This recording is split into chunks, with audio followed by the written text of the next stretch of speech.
It was 3:14 a.m. on a Tuesday when I finally lost my patience. For the third night in a row, I was pulled out of deep, restorative sleep by the distinct, soft pressure of my cat's paw pressing directly against my cheek. And it wasn't just a gentle resting paw, it was a deliberate, probing touch. Like many cat owners, I made the classic intuitive assumption. I thought he was either hungry, bored, or just being an absolute jerk trying to ruin my REM cycle. I reacted the way most exhausted humans do. I gently pushed him away, turned over, and when he did it again 10 minutes later, I picked him up, put him in the hallway, and firmly shut the bedroom door. I thought I was setting a boundary. I thought I was teaching him a lesson in nighttime etiquette. But as I lay there in the dark, listening to him quietly crying and pawing desperately at the bottom of the door, a wave of guilt washed over me. The next morning, as a behavioral psychology researcher, I decided to actually look into what I had just punished my cat for. What I discovered fundamentally shattered my understanding of feline-human dynamics. I was completely wrong. My cat wasn't trying to wake me up because his food bowl was half empty. He wasn't trying to annoy me. That 3 a.m. paw to the face was actually a profound, anxiety-driven survival check. It was a biometric assessment rooted in millions of years of evolution, driven by a complex cocktail of neurochemicals. By shutting him out, I hadn't taught him a lesson. I had isolated him during a moment of intense psychological vulnerability. Today, I am going to explain exactly why your cat touches your face while you sleep, and why you should never, ever push them away when they do. To understand this behavior, we have to stop looking at cats through a human lens and start looking at them through the lens of feline neurobiology. Let's look at the anatomy of your cat's paw. A cat's paw pads are not just built for stealthy walking, they are highly sophisticated, densely packed bundles of nerve endings. They are incredibly sensitive environmental receptors that can detect minute vibrations, texture variations, and most importantly, temperature fluctuations. When you fall into a deep sleep, specifically during the REM, rapid eye movement stage, a few distinct physiological changes happen to your body. Your core body temperature drops. Your breathing rate significantly slows down and becomes incredibly shallow. Your heart rate decreases. Furthermore, during REM sleep, your brain essentially paralyzes your voluntary muscles, a state known as REM atonia, to stop you from acting out your dreams. To a highly perceptive animal, this drastic shift in your biometrics is alarming. To your cat, a sudden drop in body temperature, shallow breathing, and complete unresponsiveness mimic the signs of severe illness or even death. When your cat touches your face, the only exposed part of your body not covered by heavy blankets, they are using those highly sensitive paw pads to conduct a biometric wellness check. They are feeling for the warmth of your skin and the rhythmic exhalation of breath from your nose and mouth. But there is an even deeper chemical process happening here. Research surrounding feline olfactory communication, including foundational studies on cat-human interactions, similar to those conducted at the University of Sussex, emphasizes the critical role of pheromones. Your cat has scent glands located between the pads of their paws. When they gently press their paw against your cheek, they are actively depositing feline facial pheromones onto your skin. Why do they do this? It all comes down to cortisol and oxytocin. When your cat perceives you as unresponsive, their brain registers a potential threat to their primary caregiver and source of security, causing a spike in cortisol, the primary stress hormone. By physically touching you and marking you with their pheromones, they are creating a localized scent profile that signals familiarity and safety. The act of touching you and smelling their own pheromones on you triggers a release of oxytocin and dopamine in their own brain, which works to counteract the cortisol. They are literally self-soothing by making sure you are still alive and claiming you as their secure territory. To truly appreciate the gravity of this nighttime ritual, we have to take a journey backward in time. we need to look at the evolutionary lineage of the domestic cat, specifically tracing back to Felis sylvestris libica, the African wildcat. Our domestic cats still carry the exact same biological hardware and predatory instincts as their desert-dwelling ancestors. In the wild, cats occupy a very unique position in the food chain. They are apex predators to smaller creatures like rodents and birds, but they are simultaneously mesopredators.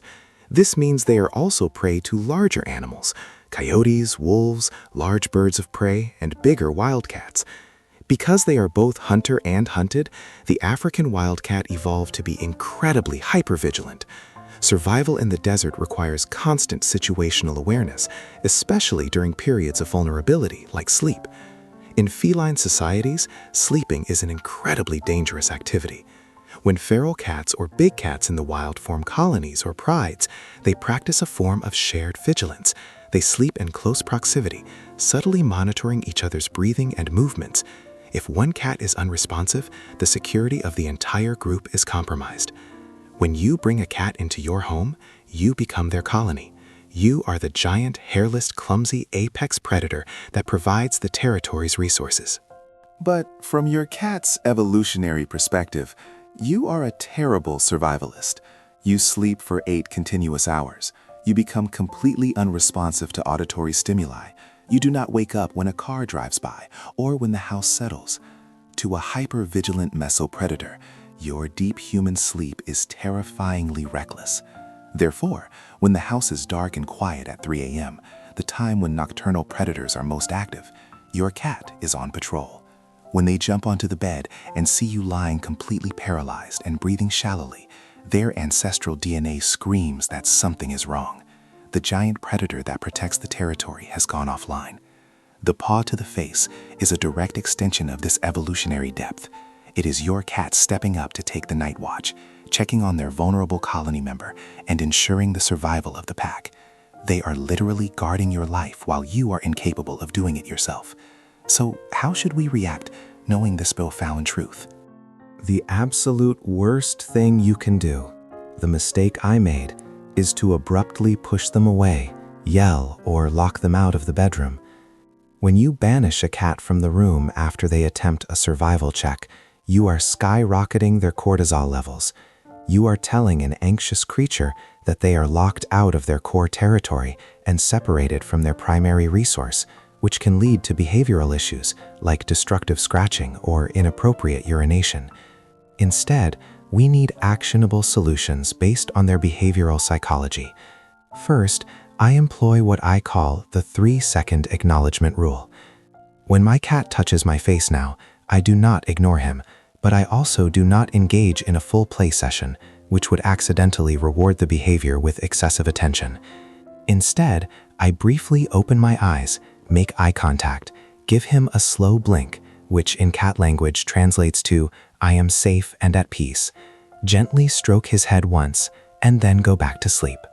This 3-second interaction lowers his heart rate, confirms I am alive, validates his pheromone marking, and allows him to settle down. Secondly, you need to manage their nighttime anxiety by adjusting their environment before you even go to sleep. Cats operate on a strict predatory cycle: hunt, catch, kill, eat, groom, sleep. Most of us feed our cats and then go to bed, skipping the crucial first steps. Implement a 15-minute intensive play session with a wand toy right before bedtime to simulate the hunt, catch, kill phase. Follow this immediately with their final meal of the day. This forces their biological clock into the groom and sleep phase, aligning their deep sleep cycle with yours and reducing the hypervigilance that leads to 3 a.m. face touching. Additionally, always remember the N+1 rule for environmental enrichment. The number of litter boxes, water stations, and cozy sleeping spots should always equal the number of cats you have plus 1 extra. A mathematically enriched environment creates a baseline of territorial security that naturally lowers your cat's chronic stress levels. When they feel confident in their territory, they feel less need to obsessively monitor you during the night. When I look back at that night I locked my cat in the hallway, I feel a deep sense of regret. But it taught me the most valuable lesson about cross-species communication.